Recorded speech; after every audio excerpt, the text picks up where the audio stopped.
ગુજરાત ગૌણ સેવા પસંદગી મંડળ દ્વારા જાહેરાત ક્રમાંક 212/2023-24 ગુજરાત ગૌણ સેવા વર્ગ 3ની ગ્રુપ એ અને ગ્રુપ બીની પ્રથમ તબક્કાની સંયુક્ત સ્પર્ધાત્મક પરીક્ષા 1 એપ્રિલ 2024ના રોજથી આપણે શરૂ કરવામાં આવી હતી.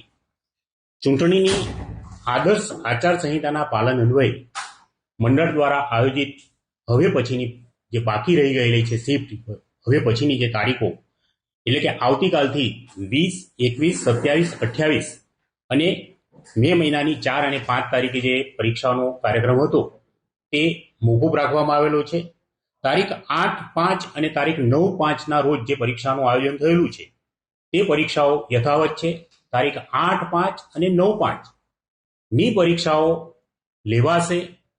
માત્ર 20, 21, 27, 28 એપ્રિલ અને તારીખ 4 અને 5 મે ના રોજ આયોજિત પરીક્ષાઓ હાલ પૂરતી મોકૂફ રાખવામાં આવેલી છે અને તારીખ 8 પછી એટલે કે ગુજરાતમાં લોકસભાનું ઇલેક્શન પૂર્ણ થયે મતદાન દિવસ પૂર્ણ થયા બાદ પુનઃ ફરી એકવાર ચૂંટણી આયોગની અનુમતિ મેળવીને ફરીથી પરીક્ષાનું આયોજન કરવામાં આવશે.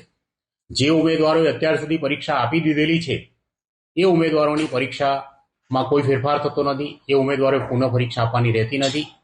એમની પરીક્ષાઓ બહુ સારી રીતે લેવાઈ ગઈ છે અને એમની ફરીથી આપવાનો કોઈ પ્રશ્ન ઉપસ્થિત થતો નથી.